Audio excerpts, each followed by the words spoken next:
Channel کو subscribe کریں، video کو لائک اور شیئر ضرور کریں۔ بسم اللہ الرحمن الرحیم۔ غزوہ بدر، سن 2 ہجری، دوسرا حصہ۔ بدر کے مقام پر 2 غزوات ہوئی تھیں۔ میدان بدر کا طول 5 میل اور عرض 4 میل ہے۔ بدر کے معنی کنواں کے ہیں۔ غزوہ بدر اولا مقام اسفوان کو کہتے ہیں۔ غزوہ بدر بروز جمعہ 17 رمضان المبارک 2 ہجری بمطابق جنوری 624 عیسوی کو ہوئی تھی۔ مدینہ منورہ سے بروز ہفتہ کو روانگی ہوئی تھی۔ فجر 17 رمضان المبارک کو مقام بدر میں پہنچے تھے۔ مقام بدر مدینہ سے 80 میل کے فاصلے پر ہے۔ اس میں 313 مسلمان شریک ہوئے تھے۔ غزوہ بدر میں حضور صلی اللہ علیہ وآلہ وسلم نے مسلمانوں کے سالار اعلیٰ حضرت ابوبکر صدیق رضی اللہ تعالیٰ عنہ کو مقرر فرمایا تھا۔ مسلمانوں کی جمعیت میں مہاجرین کی تعداد 82 اور انصار کی تعداد 231 تھی۔ انصار میں قبیلہ اوس کے 61 اور قبیلہ خزرج کے 70 انصار نے شرکت کی تھی۔ اس غزوہ پر روانگی سے قبل آپ صلی اللہ علیہ وآلہ وسلم نے مقام روحہ کے مقام پر پہنچ کر سب سے پہلے حضرت ابو لبابہ بن منظر رضی اللہ تعالیٰ عنہ کو نائب مدینہ مقرر کیا تھا، جبکہ مدینہ کی بالائی بستی عالیہ کا انتظام عدی بن عدی رضی اللہ تعالیٰ عنہ کے پاس تھا۔ غزوہ بدر میں حضور صلی اللہ علیہ وآلہ وسلم نے حضرت عمر رضی اللہ تعالیٰ عنہ کے تمام مشورے اور تجاویز قبول کی تھی۔ غزوہ بدر میں جب حضور صلی اللہ علیہ وآلہ وسلم مجاہدین کی صفیں سیدھی کر رہے تھے تو حضرت سواد بن غزیہ رضی اللہ تعالیٰ عنہ جو صف میں آگے بڑھے ہوئے تھے، اور آپ صلی اللہ علیہ وآلہ وسلم نے ان کے پیٹ پر تیر سے اشارہ کرتے ہوئے فرمایا تھا کہ برابر ہو جاؤ۔ آپ رضی اللہ تعالیٰ عنہ نے فرمایا کہ حضور صلی اللہ علیہ وآلہ وسلم نے مجھے تکلیف دی ہے، لہٰذا مجھے اس کا بدلہ دیں۔ اس پر آپ صلی اللہ علیہ وآلہ وسلم نے اپنا شکم مبارک سے کپڑا اٹھا دیا تھا اور انہوں نے آگے بڑھ کر اسے چوم لیا تھا۔ ابو سفیان کے قافلہ کی جاسوسی کرنے کے لیے یابس عدی، طلحہ بن عبید اللہ اور سعید بن زید رضی اللہ تعالیٰ عنہ کو بھیجا تھا۔ اس غزوہ میں کفار کی تعداد 1000 تھی۔ اس کا اندازہ قریش کے 2 غلاموں کے پکڑے جانے کے بعد جب انہوں نے یہ کہا تھا کہ روزانہ 9 تا 10 اونٹ ذبح ہوتے ہیں سے لگایا گیا تھا۔ دوران سفر حضور صلی اللہ علیہ وآلہ وسلم کو ابو سفیان سالار قافلہ کے بچ کر بھاگ جانے کی اطلاع مقام خجفہ میں ملی تھی۔ کفار کا علمبردار طلحہ بن طلحہ تھا، اس کو حضرت علی رضی اللہ تعالیٰ عنہ نے قتل کیا تھا۔ غزوہ بدر میں بڑا اسلامی علم حضرت مصعب بن عمیر رضی اللہ تعالیٰ عنہ کے پاس تھا۔ مہاجرین کا علم حضرت علی رضی اللہ تعالیٰ عنہ کے پاس اور انصار کا علم سعد بن معاذ رضی اللہ تعالیٰ عنہ کے پاس تھا۔ غزوہ بدر میں 3 اسلامی پرچم، 1 سفید اور 2 سیاہ رنگ کے پرچم تھے۔ حضرت سعد بن ابی وقاص رضی اللہ تعالیٰ عنہ کے کم سن بھائی حضرت عمیر بن ابی وقاص رضی اللہ تعالیٰ عنہ کو واپسی کا کہا تو وہ رو پڑے تھے۔ ان کے علاوہ 2 اور کم سن بچے حضرت رافع اور حضرت سمرہ رضی اللہ تعالیٰ عنہ شامل تھے۔ اس غزوہ میں 2 قبیلے بنو عدی اور بنو زارہ نے شرکت نہیں کی تھی۔ قبیلہ بنو عدی نے حضرت عمر رضی اللہ تعالیٰ عنہ کے رعب اور دبدبے نیز ان کا قبیلہ ہونے کی وجہ سے جنگ میں شرکت نہیں کی تھی۔ قریش کو جب بدر کے قریب پہنچنے پر پتہ چلا کہ ابو سفیان کا قافلہ خطرے کی زد سے نکل گیا تو قبیلہ بنو زارہ کے سردار نے کہا اب لڑنا ضروری نہیں ہے۔ کفار کے سردار ابو جہل نے جانے سے انکار کر دیا تھا۔ غزوہ بدر میں کفار کے پاس 700 اونٹ تھے۔ غزوہ بدر میں مسلمانوں کے پاس 2 گھوڑے، ایک پر حضور صلی اللہ علیہ وآلہ وسلم اور دوسرے پر حضرت عبیدہ بن حارث رضی اللہ تعالیٰ عنہ سوار تھے، اور 170 اونٹ تھے جبکہ 8 تلواریں تھیں۔ غزوہ بدر میں ایک جھنڈا حضرت عائشہ رضی اللہ تعالیٰ عنہ کی اوڑھنی سے بنایا گیا تھا۔ غزوہ بدر کا ایک بڑا سبب عمر بن خزرمی کا قتل بھی تھا، جسے سریہ عبداللہ بن حجش میں قتل کیا گیا تھا۔ غزوہ بدر میں آپ صلی اللہ علیہ وآلہ وسلم نے مدینہ روانگی سے قبل زرہ ذات الفضول پہنی ہوئی تھی۔ غزوہ بدر میں 14 مسلمان شہید ہوئے، جن میں 6 مہاجر اور 8 انصار تھے، اور 70 کفار قتل ہوئے تھے۔ مشرکین میں پہلا مقتول اسد بن عبد الاسد مخزومی تھا، جبکہ نصر بن حارث کو زندہ پکڑا تھا۔ انصار میں سب سے پہلے حضرت حارث بن ربیع رضی اللہ تعالیٰ عنہ شہید ہوئے تھے۔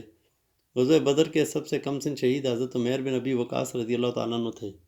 آپ صلی اللہ علیہ وآلہ وسلم کو کفار کے لشکر کی بدر آمد کی خبر صفرہ کے مقام پر ملی تھی۔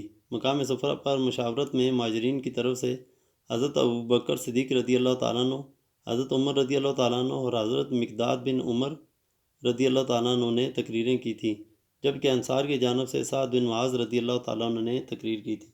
اس غزوہ میں ابو جہل کو دو بھائیوں معاذ اور معوذ رضی اللہ تعالیٰ عنہ نے قتل کیا تھا۔ ان کے تیسرے بھائی کا نام عوف تھا۔ جب حضرت معاذ رضی اللہ تعالیٰ عنہ نے ابو جہل کو قتل کیا تو اس کے بیٹے اکرمہ نے ان کے شانے پر تلوار ماری، لیکن وہ اسی حالت میں لڑتے رہے، لیکن ہاتھ کے لٹکنے سے زحمت ہوتی تھی۔ بالآخر ہاتھ کو پاؤں کے نیچے دبا کر کھینچا کہ ہاتھ الگ ہو گیا۔ حضرت عبداللہ بن مسعود رضی اللہ تعالیٰ عنہ نے جب ابو جہل کی گردن پر پاؤں رکھا سر کاٹنے کے لیے تو ابو جہل نے یہ الفاظ کہے تھے: اے بکری چرانے والے کسان، تو کہاں پاؤں رکھتا ہے؟ پھر آپ رضی اللہ تعالیٰ عنہ نے ابو جہل کا سر کاٹ کر حضور صلی اللہ علیہ وآلہ وسلم کے قدموں میں ڈال دیا۔ ابو جہل کا سر آپ صلی اللہ علیہ وآلہ وسلم کے پاس لایا گیا تو آپ صلی اللہ علیہ وآلہ وسلم نے حضرت عمار بن یاسر رضی اللہ تعالیٰ عنہ سے فرمایا تھا: اللہ نے تمہاری ماں کے قتل کا بدلہ لے لیا۔ ابو جہل کا سر دیکھ کر 3 بار فرمایا تھا: اللہ ہی ہے جس کے سوا کوئی معبود نہیں، اللہ کے لیے حمد و ثنا ہے جس نے اپنا وعدہ نصرت سچ کر دکھایا۔ اس نے اپنے بندے کی مدد کی اور تمام گروہوں کو شکست دی۔ ان کے والد کا نام حارث اور والدہ کا نام عفرہ تھا۔ عفرہ کے دوسرے خاوند کا نام بکیر بن یالیل تھا، جن کے 4 بیٹے ایاس، عاقل، خالد اور عامر جنگ میں شریک تھے۔ جنگ بدر میں حضرت یزید بن اخنس سلمہ رضی اللہ تعالیٰ عنہ کی 3 پشتیں شریک ہوئی تھیں۔ ان کے والد کا نام اخنس بن حباب بن حبیب رضی اللہ تعالیٰ عنہ تھا۔ ان کے صاحبزادے حضرت مہن بن یزید سلمہ رضی اللہ تعالیٰ عنہ تھا۔ بدر کے قریب جہاں حضور صلی اللہ علیہ وآلہ وسلم نے پڑاؤ ڈالا تھا، اسے چھوڑنے اور آگے بڑھ کر ایک چشمہ کے قریب پڑاؤ لگانے کا مشورہ حضرت سعد بن ابی وقاص رضی اللہ تعالیٰ عنہ نے دیا تھا۔ غزوہ بدر میں حضرت صلی اللہ علیہ وآلہ وسلم کی حفاظت کے لیے حضرت سعد بن معاذ رضی اللہ تعالیٰ عنہ برجی کے دروازے پر تیغ بکف کھڑے ہوئے تھے۔ اس برجی والی جگہ پر مسجد عریش تعمیر کی گئی تھی جو آج بھی موجود ہے۔ حضرت عبید اللہ بن الاسد رضی اللہ تعالیٰ عنہ نے دم توڑتے ہوئے حضرت صلی اللہ علیہ وآلہ وسلم سے پوچھا: کیا میں شہادت سے محروم رہا؟ تو آپ صلی اللہ علیہ وآلہ وسلم نے فرمایا: تم شہید ہو اور میں اس پر گواہ ہوں۔ مقام بدر میں قریش نے بدر کے کنویں پر قبضہ کر کے اپنا مقام میں جنگ مقرر کیا تھا۔ مسلمانوں نے اپنا پڑاؤ جہاں ڈالا تھا وہاں کی زمین ریتلی تھی۔ جنگ بدر میں کفار کا کل نقصان 70 ہلاک اور 70 گرفتار ہوئے تھے۔ ان اسیران بدر میں حضرت عباس رضی اللہ تعالیٰ عنہ بھی شامل تھے، جنہیں انصار مدینہ نے اپنا بھائی کہہ کر فدیہ دینے کی پیشکش کی تھی، تو حضور صلی اللہ علیہ وآلہ وسلم نے اسے قبول نہیں فرمایا تھا۔ بدر کے قیدیوں کے ساتھ فوری طور پر یہ سلوک کیا گیا تھا کہ انہیں 2-2 اور 4-4 کی تعداد میں تقسیم کر دیا تھا۔ قیدیوں کے فدیہ کی رقم 1000 سے 5000 تک زر نقد تھی۔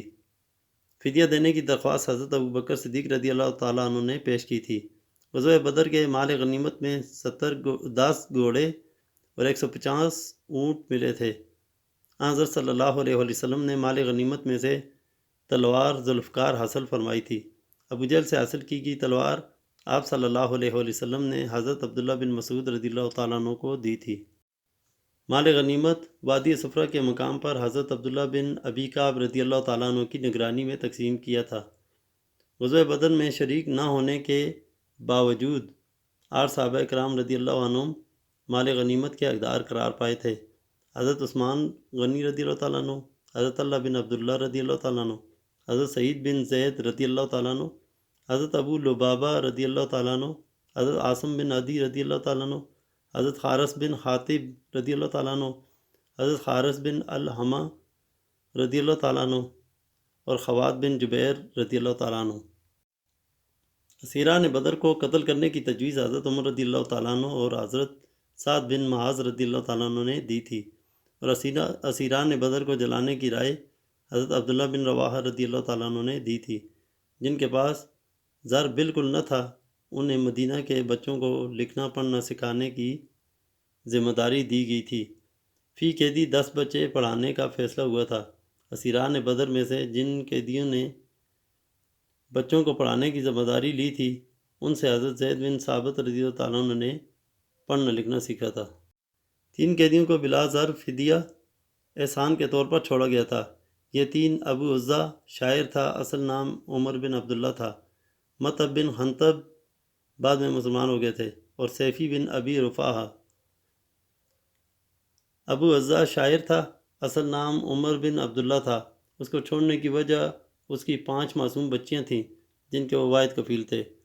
حضرت ابو العاص کی رہائی کے زر فدیہ ایک طلائی ہار حضرت زینب رضی اللہ تعالیٰ عنہ نے بھیجا تھا۔ اسیران بدر سے فدیہ لینے کے بارے میں قرآن پاک کی سورہ انفال کی آیت 68 نازل ہوئی تھی۔ اسیران بدر کے لیے جن اصحاب نے مختلف تجاویز پیش کی تھیں، حضور صلی اللہ علیہ وسلم نے انہیں فرشتوں اور نبیوں سے تشبیہ دی تھی۔ حضرت ابوبکر صدیق رضی اللہ تعالیٰ عنہ کو حضرت میکائیل علیہ السلام سے تشبیہ دی تھی۔ حضرت عمر رضی اللہ تعالیٰ عنہ کو حضرت اسرافیل علیہ السلام سے تشبیہ دی تھی۔ اسیران بدر میں سے سہیل بن عمر، جو کہ نہایت عمدہ مقرر تھا اور عام مجمعوں میں حضور صلی اللہ علیہ وسلم کے خلاف تقریریں کیا کرتا تھا، لیکن جب حضرت عمر رضی اللہ تعالیٰ عنہ نے اس کے اگلے دانت نکلوانے کا مشورہ دیا تاکہ وہ پھر ایسا نہ بول سکے، لیکن آپ صلی اللہ علیہ وسلم نے یہ کہہ کر انکار کر دیا تھا کہ اللہ اس کے جزا میں میرے عذاب بگاڑے گا۔ کفاران مکہ کے 24 سرداروں کی لاشوں کو بدر کے گندے کنویں میں پھینکا گیا تھا۔ جنگ بدر میں دارالندوہ میں حضور صلی اللہ علیہ وسلم کے قتل علیہ باللہ کا باہمی مشورہ کرنے والے ان 14 سرداروں میں سے 11 ہلاک، اور حکیم بن حزام، ابو سفیان بن حرب اور جبیر بن مطعم، ان 3 کو گرفتار کیا گیا تھا۔ کفار کے پہلے شخص کو حضرت حمزہ رضی اللہ تعالیٰ عنہ نے قتل کیا تھا۔ قریش کے 3 آدمیوں عتبہ بن ربی، شیبہ بن ربی اور ولید بن عتبہ نے بدر کے میدان میں سب سے پہلے مسلمانوں سے مبارزت طلب کی تھی۔ قریش کے لشکر کا سالار اعلیٰ عتبہ بن ربی تھا، جبکہ لڑکے ابو حذیفہ رضی اللہ تعالیٰ عنہ نے مسلمانوں کی طرف سے جنگ لڑی تھی۔ اس لڑائی میں حکیم بن حزام، حضرت خدیجہ رضی اللہ تعالیٰ عنہ کا بھتیجا تھا، نے عتبہ بن ربیعہ کو لڑائی سے منہ موڑنے کی تجویز دی تھی۔ قریش کے لشکر میں ابو جہل کے کہنے پر عمر بن حضرمی کے بھائی عامر حضرمی نے اپنا گریبان پھاڑ کر اور گرد اڑا کر واہ عمر کے نعرے دستور عرب کے مطابق لگا کر قریش کے اندر لڑائی بھڑکائی تھی، اور سب سے پہلے کفار کی طرف سے میدان میں اترا تھا۔ اس کے مقابلے میں مسلمانوں کی طرف سے حضرت سجہ رضی اللہ تعالیٰ عنہ نکلے تھے۔ حضرت عبیدہ بن جراح شیبہ کے نیزہ سے زخمی ہوئے تھے۔ ان کے زخمی ہونے پر حضرت حمزہ رضی اللہ تعالیٰ عنہ نے شیبہ کو قتل کر دیا تھا۔ حضرت حمزہ رضی اللہ تعالیٰ عنہ نے 2 تلواروں سے جنگ لڑی تھی۔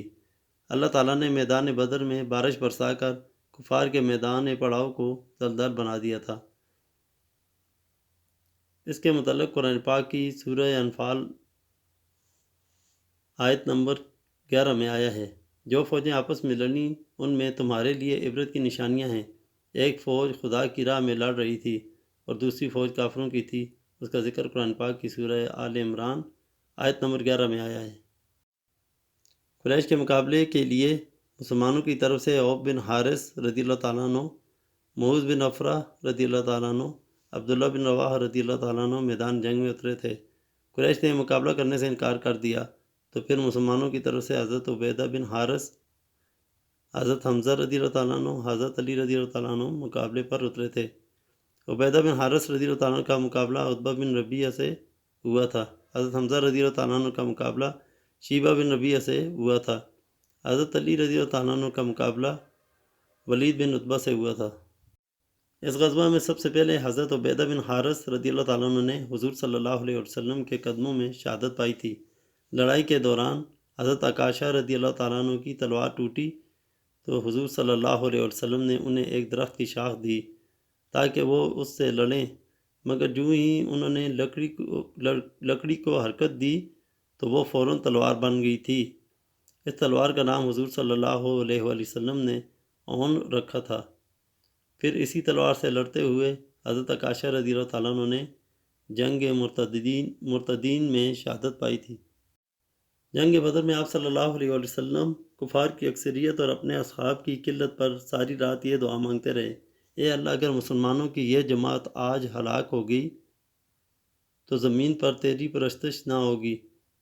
میدان بدر میں مسلمانوں کی مدد کے لیے کل 9,000 فرشتے نازل ہوئے تھے۔ ابتدا میں 1,000 فرشتے نازل ہوئے تھے جن کا ذکر قرآن پاک کی سورہ انفال آیت نمبر 9 میں آیا ہے۔ 3,000 فرشتوں کی تعداد کا ذکر قرآن پاک کی سورہ آل عمران آیت نمبر 124 میں آیا ہے۔